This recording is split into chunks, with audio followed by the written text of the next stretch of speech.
Dobro jutro, vi gledate Novu pres politiku, nastavljamo, pravili smo pauzu u petak jer vesti nisu baš bile zanimljive, ali hajde da pogledamo ovu narodnu priču i da vidimo gde ona vodi. Kaže, Predrag Kon za Blic, zabrinut sam ja se izvinjam, zbog trenutnog nivoa neozbiljnosti kada je u pitanju poštovanja mera. Situacija se ozbiljno pogoršava, pogotovo u Beogradu. Ideja bilo kakvog sistema, bio on zdravstveni sistem, bio on ekonomski, privredni sistem, jeste upravo u tome da ne očekuje nekakav moral od vas da imate. U Srbiji postoji ta jako loša crta i kod ljudi koji vode same sisteme, koja se ogleda u tome da se od nas očekuje da primenjujemo nekakav moral u odnosu na to da zapravo imamo nešto što svi moramo da poštujemo. Naime, filozofija, pogotovo klasična nemačka filozofija i naravno starogrčka filozofija i filozofije posle njih, kao jedan bitan moment imaju to da se u jednom trenutku prestaje insistirati na pojedinačnom moralu i toga kako ću ja da postupam u svakoj situaciji i da se namesto toga postavlja nekakva običajnost, nekakva opšta odrednica toga kako u društvu ljudi treba da se ponašaju, da to bude jednako za sve. Ne može Predrag Kon da bude zabrinut za to kako se mi ponašamo, jer jednostavno jedna ozbiljna zemlja koja uopšte ne testira mrtve, uopšte ne testira žive, koja se pravila da neke odredbe važe pa da ne važe i sada kada je došlo do kraja, kada jednostavno smo došli do kraha zdravstvenog sistema,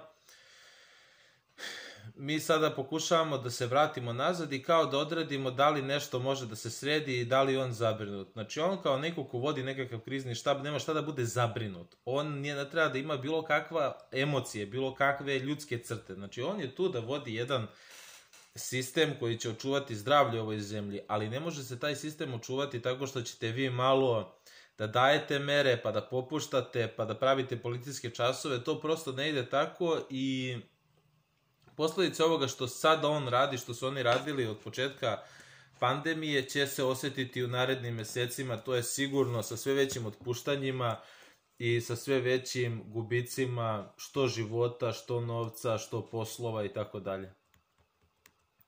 Vučić na Pešteru. Vojna vežba nije uperena ni protiv koga. Vojska Srbije je bošnjačka, koliko i srpska i mađarska. Ovo je vežba kakvu nismo imali ni u vreme velike JNA.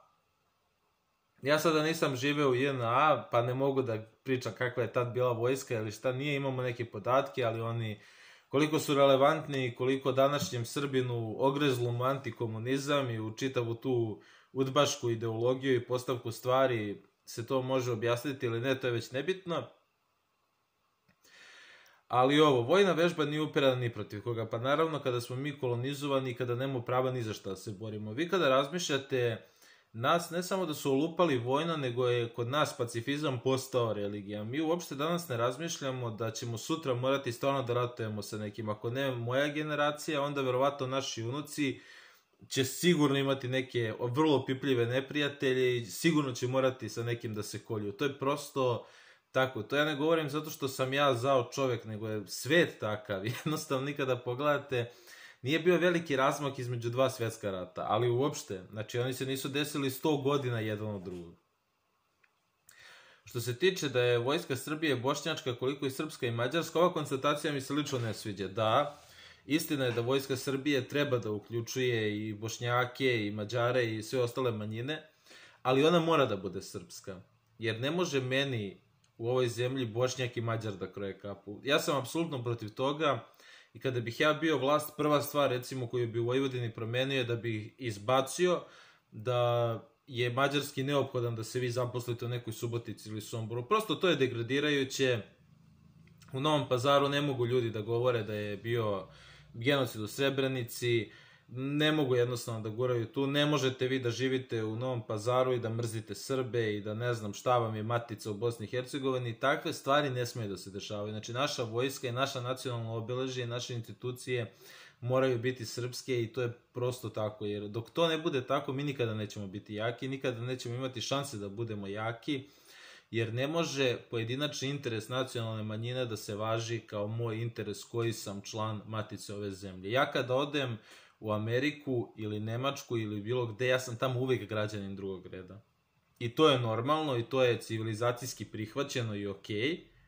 I ne smete da pričate protiv tih zemalja kada živite tamo, ali po Srbiji smete da serete. To nije normalno.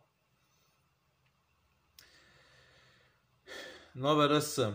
Termoelektrana Nikola Tesla na 9. mestu na listi najvećih zagađivača sumpor dioksidom na svetu, Srbija sve ukupno na 18. mestu. Pa, dobro. Mlađan Đorđević. Tražeći alibi za vlastitu izdaju, prodaju i predaju Šapca na pljačkaškoj mafiji, Zelenović se vadi tako što se nudi Vučiću da mu pripomogne u predaji Kosova i Metohije. Šabac i uopšte opoziciona priča, politika u Srbiji je jedna utvarna tema, zato što je to tema u kojoj vi ne možete da odredite do kraja ko šta radi i ko sa kim šuruje, jer isti ljudi koji su sve ovo radili što i Vučić radi, danas su opozicionari i danas drže nekakve opozicione pozicije i vi kada imate te likove i takve likove, nikada ne možete do kraja da budete sigurni ko je tu stvarno pošten, a ko nije, jer ja u njihovo poštenje apsolutno ne verujem. Ovaj Zelenović je dugo tu harambaš i radio svašta, a sada ćemo vidjeti šta će raditi u nekoj novoj konstelaciji, situacije i prilika. Švedska. Greta Thunberg pozvala Amerikance da glasuju za Bajdena na predsjedničkim izborima 3. novembra. Ono što mi je interesantno kod ovog sveta jeste koliko se taj svet ulupao. Vi danas u Srbiji apsolutno nemate ne u Srbiji samo, ja se izvijem, nego u svetu, vi uopšte nemate kritički pogled na stvari, da je pod kritičkim pogledom smatram onu perspektivu o nekom predmetu ili stvari razgovora koja uključuje sagledavanje svih elemenata te priče, postavljanje te priče nekim logičkim greškama i logičkim pretpostavkama i traženjem unutrašnje logike stvari u samom ispitivanju. Dakle, metodsko ispitivanje, kritičko razmišljanje, sve te stvari, kako god bih želeli da ih odredite, one su postale sekundarne u svetu u kome je emocija i odlučivanje na bazi emocija sve. Sedimo i razgovaramo o koronavirusu, na primjer. I sada ja polazim od ovoga. Dakle, ja se bavim profesionalnom marketingom, copywriter sam već 3. godinu, studirao sam filozofiju, planiram da se vratim u to. Dakle, moja interesovanja su filozofija i, recimo, biznis. Ali ja se ne razumem u hemiju, u biologiju, u medicinu. Jer ja se time nikada nisam bavio, znači ja nikada nisam seo, čitao virusologiju, epidemiologiju, o takvim stvarima. Dešava se ovo. Sedim i gledam ljude, raspravljaju se isto ljudi koji isto se nikada time nisu bavili, niko od nas nije doktor i mi sad utvrđujemo to teorija zavere ili nije. To je isto kao kada bih ja sad otišao kod automehaničara i on me pitao šta ne valja, ja kažem evo neko mi je, ne znam, sabotirao gumu i sad to mi ne radi motor. Znači, moment u kome je ovaj svet racionalan, smislen, u kome on bazira na nekoj pravoj priči je prošao. Mi živimo u jednom ludom svetu, znači taj svet je već doživeo svoje granice ludila i vama jedno dete, kao što je ta Greta, može da bude i ekspert za globalne, to jeste za globalno zagrevanje i viruse i sve, i ona zna koga treba podržati. Beograd. Na platovu ispred Filozofskog fakulteta održan protest Sloboda za sve, Biljana Stojković. Nećemo da živimo u Vučićevom realitiju. Ali niko nas ne tera da mi živimo u Vučićevom realitiju. To je ono što meni, recimo, izuzetno smeta, jer mene ne može niko da natera da ja živim u Vučićevom realitiju. Znači, to kada čujem tu postavku, znam da takve stvari izgovaraju bukvalno teške budale. Znači, jer evo o čemu se radi.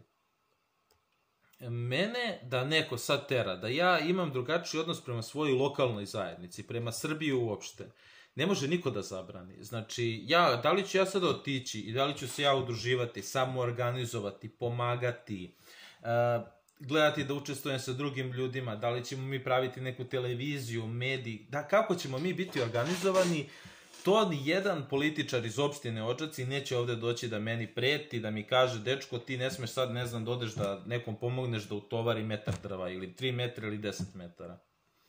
Da li ću ja izvaditi novac i da li će se skupiti nas 10 i dati po 1000 dinara nekome da plati račune ko nema pare, ne može da dođe niko da zabrani, razumete? Znači, time se niko neće baviti. Uostalo, mi ako dođemo i kažemo toj osobi, slušaj, nemoj nikom da kažeš i ono se pojavi sa parama, što to mora neko da zna? Mene da bih ja živeo kako ja želim da živim, Vučić ne ograničava. Vučić može meni da bude neprijatelj onog momenta kada ja hoću da pohrlim parama i hoću da pohrlim strancima u ruke, da zamenim njega. To je ono što njega zanima. Ovo šta ćete vi da radite, kako ćete vi da živite, to njega apsolutno ne zanima. Niko vam, znači vi da pomognete vašim komšijama, niko neće doći da vas bije po ušima i da vam preti i da vam gura pištolj u usta. To se neće desiti.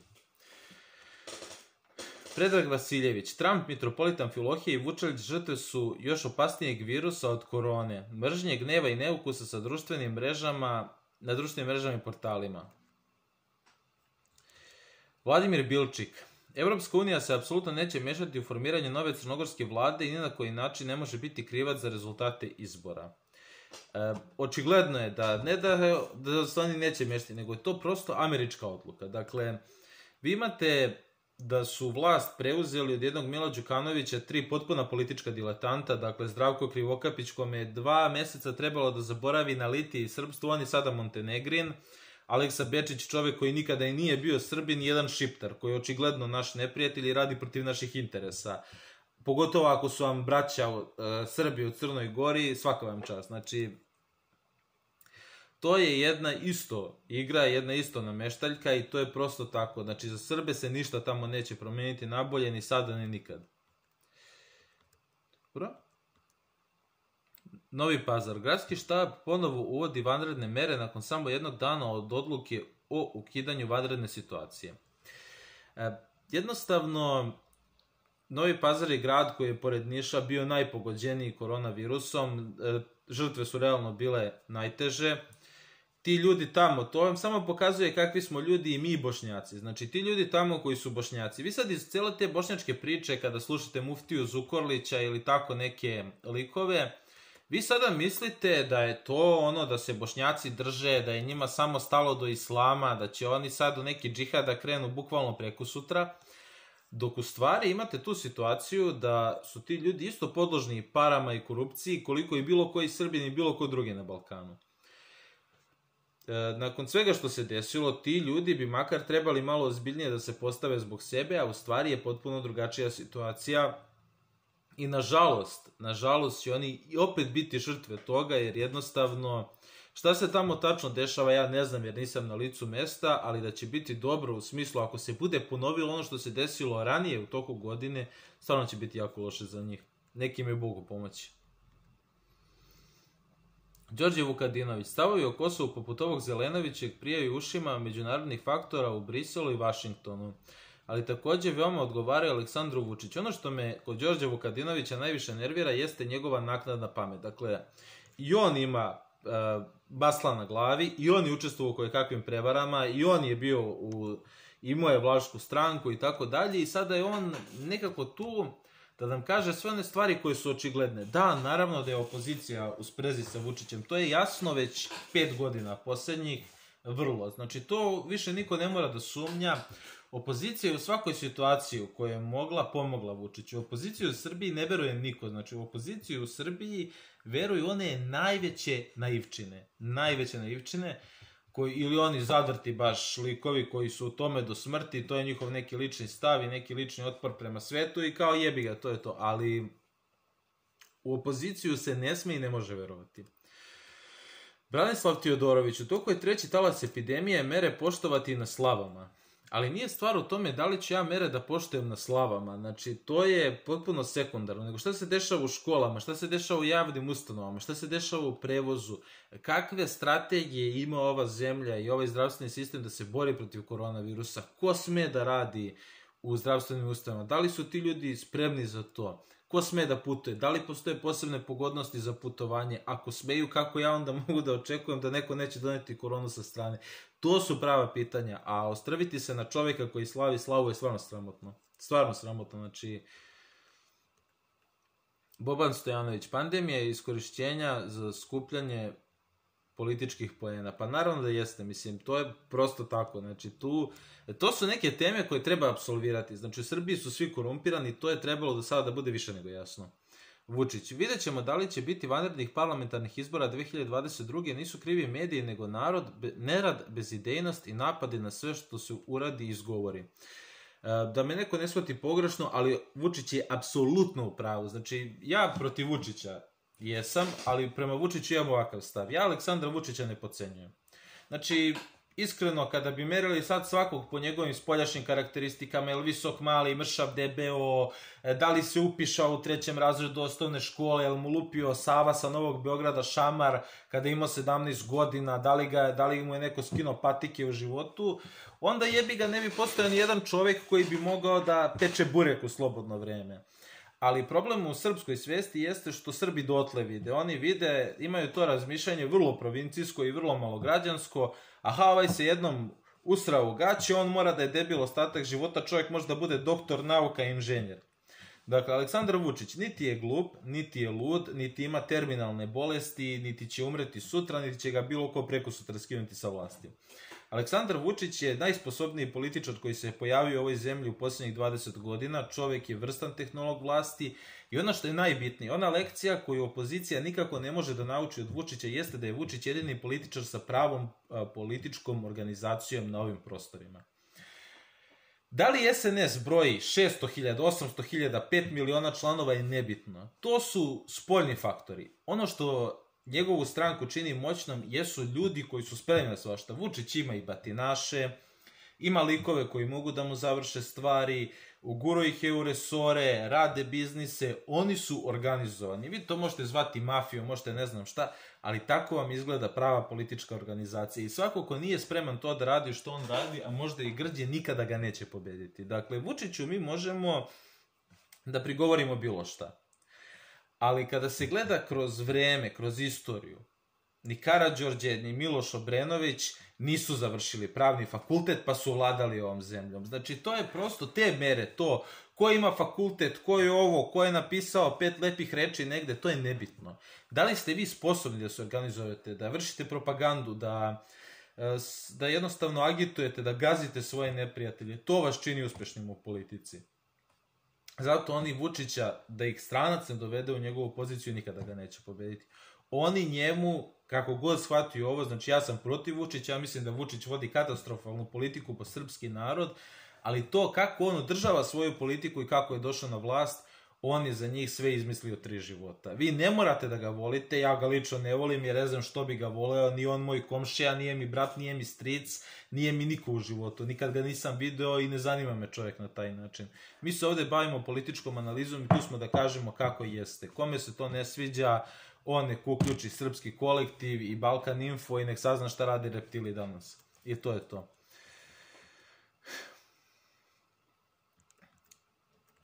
Dobro. Građani poslušali poziv Ministarstva zdravlja i prijavili predsjednika Vučića. Od ovakvih akcija mi se da izvinete sere. Znači, meni su ove... Ja ne razmišljam tako. Znači, ja sam u svom nekom razmišljanju i tome smatranju kako čovjek treba se ponaša politički iskreno mnogo bliži Vučiću nego svim mojim drugima. Znači, ja ne mogu da lažem, ja mislim da bi bio i gori od njega. Iskreno, znači, ja ne želim ovdje da se predstavljam kao nekakva moralna gromada i kao ja sam neki paladin svetlosti političke, Sveti Sava i sad ću ja da prosvetljujem narod. Ne, uopšte se ne radi o tome, moja priča je potpuno anti to, ja sam potpuno protiv toga, ja neću nikoga da prosvetlim, ja u to ne verujem.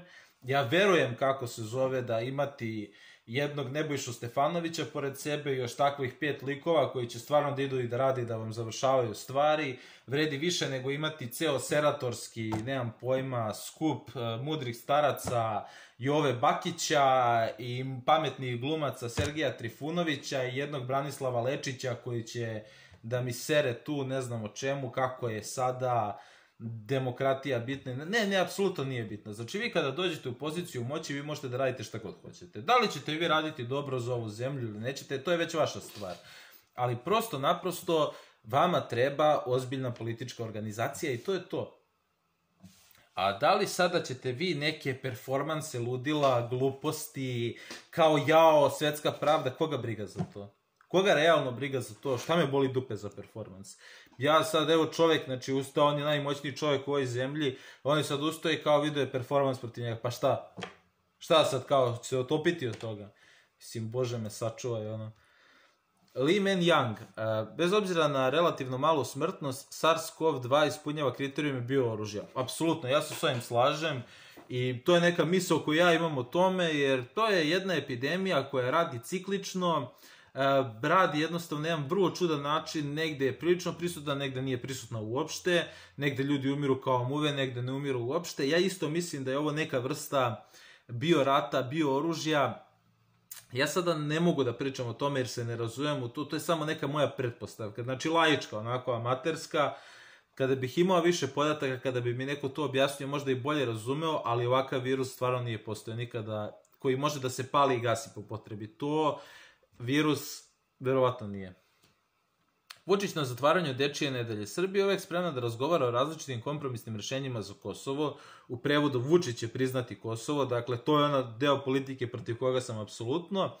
Važno je da ovako mala deca razume odgovornost kako doprineti društvu i boljoj budućnosti. Vučić je Nedić sadašnjosti. Nacisti više ne marširaju Beogradom, ne kače svoje zastave, nemaju svoje koncentracione logore na Banjici, u Nišu i tako dalje, na Sajmištu. Ali Vučić je neko ko je za mene lično Milan Nedić 21. veka. On je ono što zovu srpskom majkom. Kao i Nedić, on je odlučio da poljubi čizmu, on nas spašava, on nam daje pare, on u suštini radi sve ono što je Nedić radio, potkazuje nas strancima kada treba, daje nas kao jeftino roblje, prodaće nas nebitno koliko.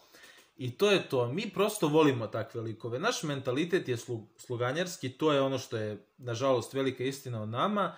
I kao jedna generacija vrlo posrnula, mi smo zadovoljni time što Vučić radi za nas. To što on nama daje je nama više nego dovoljno. To koliko se mi malo bunimo protiv toga i čime smo mi zadovoljni i za kakvu naknadu smo mi pristali da držimo usta zatvorenim i da se pravimo da se ništa ne dešava. Jer kad bi nam neko uveo opet onu raketicu, onaj Explore feed na Facebooku, ljudi bi mislili da je ovde Švajcarska. Ljudi bi mislili da se ovde niko ne buni ni oko čega. Društvene mreže su konačna simulacija našeg političkog mišljenja i konačna prevara u svemu tome, jer vi nemate ni jednu ozbiljnu političku organizaciju koja nije napravljena od strane UDBE ili nije nekako povezana sa strancima. Srpski narod u posljednjih 20 godina nije napravio jednu političku opciju. To vam je cela istina. Tu može da se zaustavi svaka analitička emisija, sve. To je gola istina. Mi se sami nismo iscimali ni za šta, a ovaj poltron, ovaj Vučić će prodati sve što bude mogao samo da ostaje na vlasti.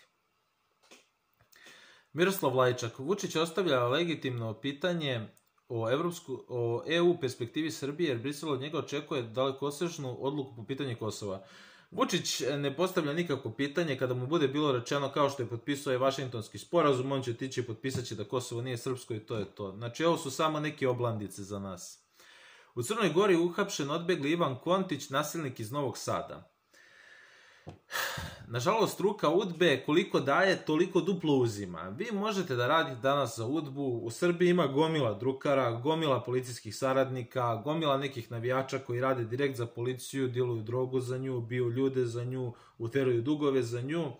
Ali problem sa tim da koliko god mi verovali u Južni vetar i u vitezove beogradskog asfalta i slične stvari, slične priče, ulice i ludnice, činjenica je da bi napredovali u kriminalu, vi morate da budete na vezi sa policijom, koja zna šta sve vi radite. I onog momenta kada nešto zajebete, bit ćete prodani, ubijeni ili zatvoreni, zatočeni do kraja svog života zauvek. Tako da, što bi rekla stara poslovica, kriminal se ne isplati.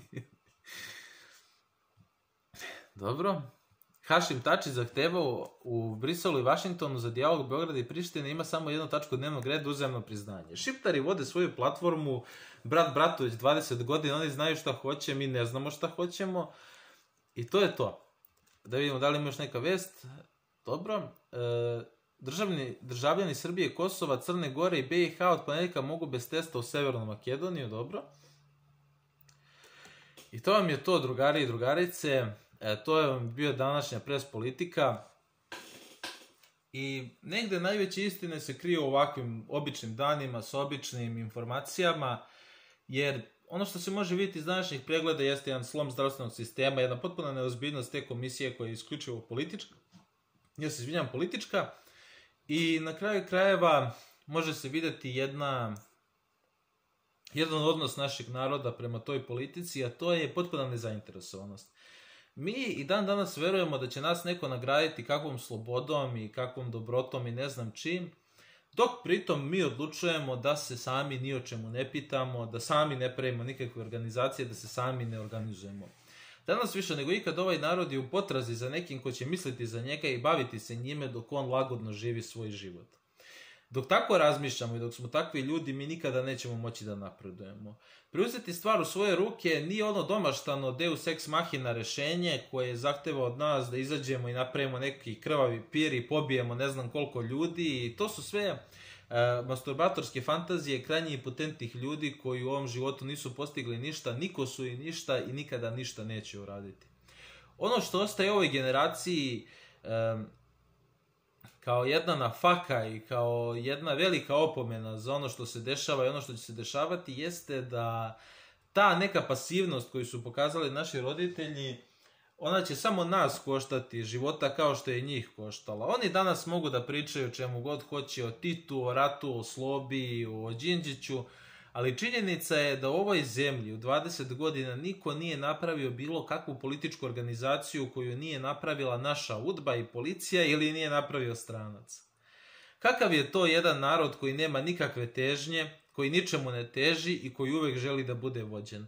Nešto i do nas samih. Ja lično ne želim da rešavam svetske mirove, ne želim da postavljam nekakva metafizička rešenja za ovaj svet i ne želim da popravljam svet koji je već uništen i koji je produkt jedne civilizacije koja je na svojoj samrti, samo joj to još nije javljeno. Mene zanima kako moj svet, srpski svet, može da bude bolji, a za ostalo me baš boli dupe. Neko može reći da sam ja i čobanin i ovakav i onakav, ja to prihvatam, neka i bude tako. Ali pre nego što rešim svetski mir, ja bih voleo da, ako bih se stvarno politički angažovao, vidim da makar 2 kriške hleba budu više prisutne na tenjiru naše dece, da mogu da se leče i da mogu normalno da žive. Jeste, nismo rešili ono čemu težimo, nismo ispravili nekakve svetske nepravde, nismo vratili istoriju iz Vatikana i nismo vratili Kosovo, ali politika nije samo doživljaj mene sada i toga da nas neko slavi kao nekakve polubogove. Politika je ono što ćemo ostaviti svojoj deci. O nama kao deci niko nije razmišljao. Da li mi želimo da budemo takvi ljudi? Hvala vam što ste gledali Pres politiku, moje ime je Stefan Zlatković, vi ste gledali Pres politiku Internet radi odžaci, zapratite sajt purplebooks.net, subscribeujte se tamo da dobijete sve materijale koje pišemo i radimo, prijavite se u Business Hub da promovišete besplatno svoje poslovanje i zapratite stranicu Moskva i Mijelo Mladenović vremenski blizanci. Doviđenja i prijatno.